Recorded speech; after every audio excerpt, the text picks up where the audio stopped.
Hi, folks. You're with Tacitus today. Tacitus today, your pushback channel, and thank you for joining this audio, no pictures live stream. Please listen to this presentation as you would a radio broadcast as you're driving along in your car, your truck, or put in those earbuds and listen to it as you're going along in public transport. In this essay, I'd like to talk about something that I've seen doing the rounds, which is this idea of full body covering, as you see in some Muslim societies, the more devout end of the scale, but say the Burka or, pretty much full body covering or indeed full body covering. The argument put forward by some is that this creates a safer society for women, that because women are fully covered, that they're not approached by men or harassed by men, as in sexually harassed, and they're not subject to lewd comments because they're fully covered. So this avoids this sexual harassment thing, and avoids entanglements, social entanglements that are around, carnal desire, lust, lecherousness, people getting horny at the sight of someone else, those sorts of things. It avoids all that. And now you may say, well, that's just simply nonsense. But when you look at certainly the complaints from the feminists and the government and the globalist thing in their particularly the gender hustling, their thing is, well, these poor women are being oppressed by all this, these men, these carnal, lustful, evil Nazi men that just want to sexually harass them, grab their ass and grab it and fuck them and go, oh, no, these evil fucking men. We have to control these men. That we must control. So when you look at the amount of social discord in the West, fanned and pushed and funded, by the globalists, of course, but when you look at the amount of social discord around gender relations and the sexuality of gender relations, then now they really honor about gender power, as in trying to diminish the power of men, but they use the sexuality thing, the harassment. Women apparently or allegedly get wolf whistled wherever they go, and these sorts of things, and a woman can't wear a short skirt without being gang raped, and so on and so. So this argument sort of put forward now. So let's explore this a little bit. I do actually see a point here, and if you sort of sit back and just forget about the religious or devout aspects of this, and just look at it, that if you're fully covered and there's not an inch of flesh showing, other than your eyes or something, which is the case of the Burka, then there's a likelihood, or a minimum likelihood, that carnal desire or lust or anything is going to take place. It won't maybe eradicate it, but it'll certainly be a lot less. If you look at the cases where women are sexually harassed or again raped or worse, pack raped, that sort of thing, it involves lots of flesh showing. You'd be really hard pressed to find a situation where it wasn't, or the body shape showing, skin tight jeans or something like that. Now, I don't comment on the right and wrongs of that, or just because somebody's wearing tight jeans doesn't mean they should be raped. That in itself should not be the cause of it. But there's certainly a point here.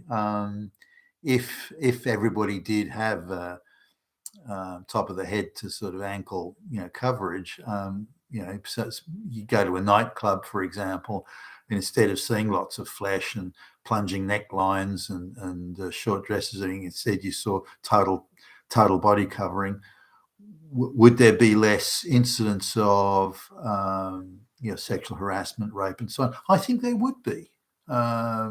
That's my view, at least. I'll be interested in seeing the comments below, but now, is that a desirable way to go about, a Christian society? Well, probably not. But would it create less sexual harassment, right? Just focusing just on that. The answer is, I think it would, and I think it would make a big difference. So if the difference is so great, why don't we do it? Why don't women choose to do it? Why don't men promote and support the idea? These men that come out and support a strong women. Surely they should. Hey, everybody should have men too. By the way. I mean, we are into equality. Excuse me. So everyone should have this this total coverage, and this will be a way of improving gender relations. Oh, I don't know whether it will or not, but I think it would make a big difference, certainly on the sexual harassment and the intimacy side. This idea that it's only men is nonsense. I worked this years ago. Now I was a youngish guy. I was doing working out, doing lots of swimming. Like I'd swim a kilometre plus every day, so I was in pretty good shape. But I was at this place where there was some party. Something had happened. There was some party was going. And the girls were all drunk on wine and so on, and they were up on the up on the whiteboard, and they were writing up a list. There was a whole bunch of them, I don't know, half a dozen plus, whatever, a bunch of them, and they were making a list of the male staff and who they would fuck in order of priority. So the most fuckable. I don't know, there was 100 men or something in the company, and they were doing the top 10 most fuckable men.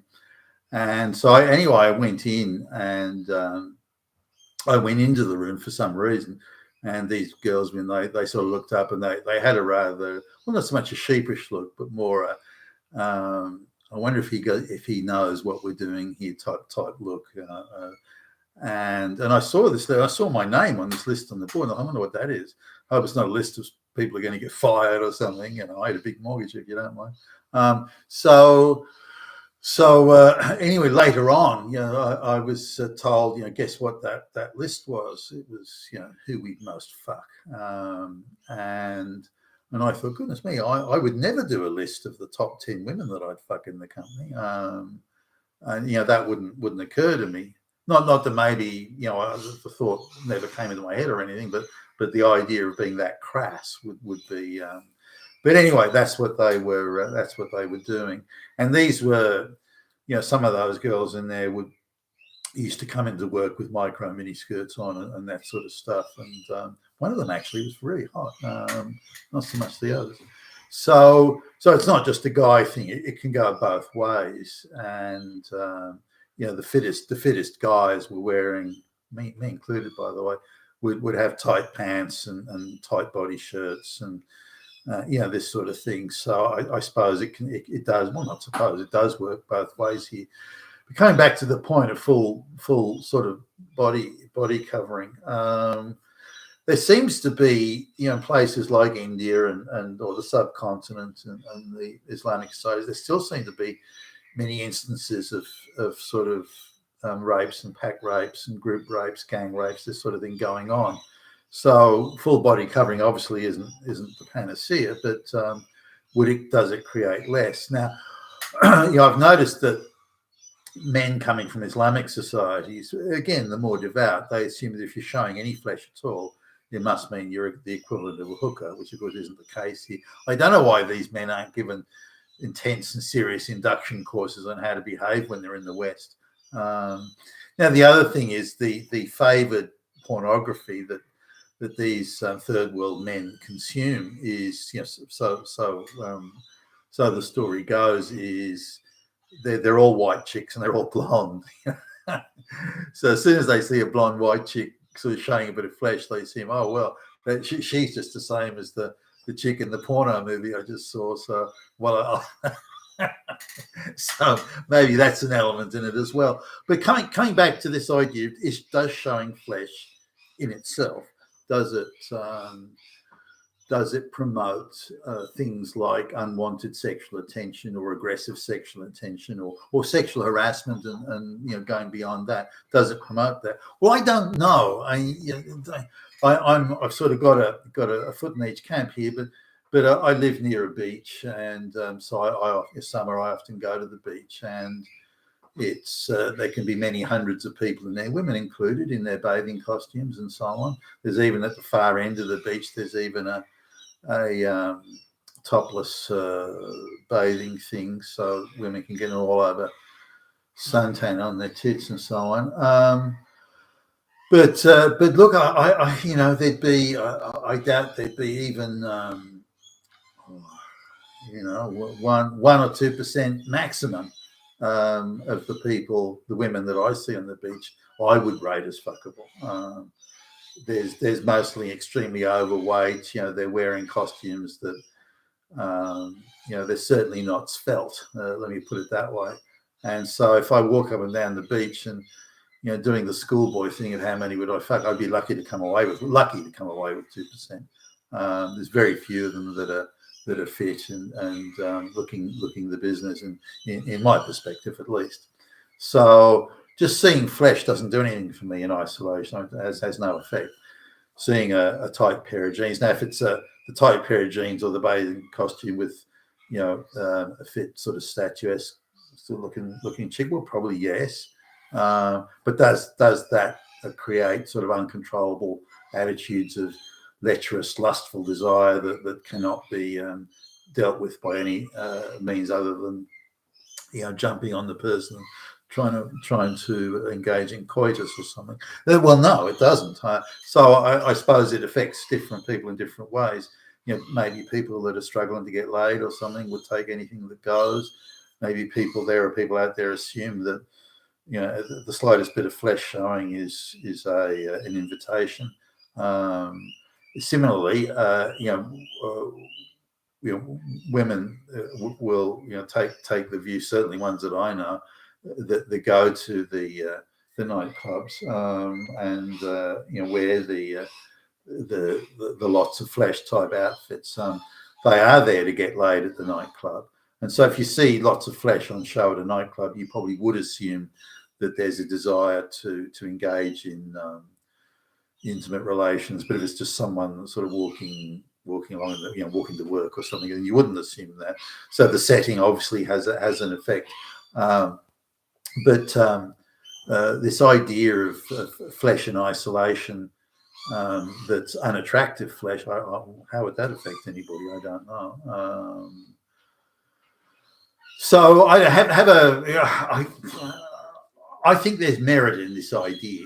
I'm not recommending it or putting it forward instantly, but I think there's merit in the idea that full body covering and no flesh showing under any circumstances would create a less heated sexual environment. Is it the way to go? Well, I don't think so. But the other side of the coin is if somebody wants to show vast amounts of flesh, and provocatively so, should they be surprised if they do get extra attention, and some of that attention being unwanted? You've been a Tassels today, your Pushback channel, and thank you for listening.